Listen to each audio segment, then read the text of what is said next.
So my panel discussion focused on different macro trends that influence nanotechnology uptake. For me, of course, specifically graphene.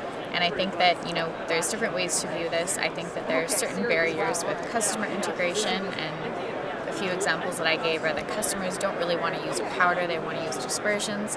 And then there are different regulatory barriers that we face, like EPA approvals that we have to undertake, and we've often discussed how that's very different in Europe, where there's a bit more cohesion as an industry.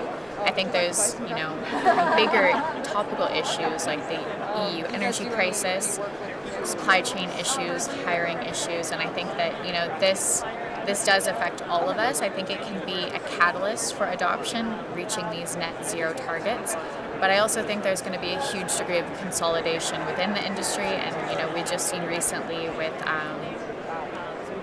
XG Sciences that went bankrupt, and the Nano Explorer was buying all their assets. And I think that trend with current market conditions is really going to be accelerated.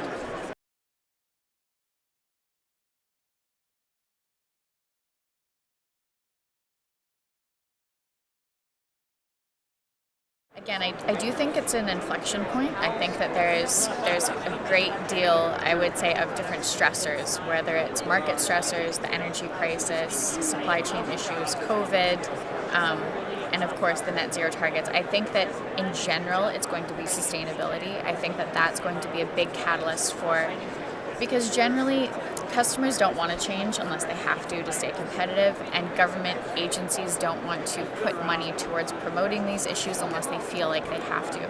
And unfortunately, I think that things have changed to a degree that it's becoming so bad that there's enough public perception of we need to do something about this. And I think that the EU and China are great at these interventionist policies, and I hope that America can kind of come on board.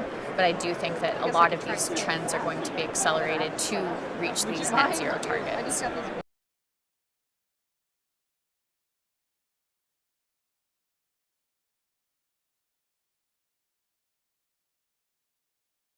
I always enjoy these shows. I think it's a fantastic networking opportunity. I think that we've had interest from investors, and mostly I think at this stage we're interested in co-development. A big point that I was making is that one material is not the end-all be-all, and our graphene, as much as I think it's a fantastic product, it's not going to do everything, and it's not ideal for every application. And I strongly believe in collaboration with other graphene producers or other nanotechnology material producers for a better end product, and I think faster adoption.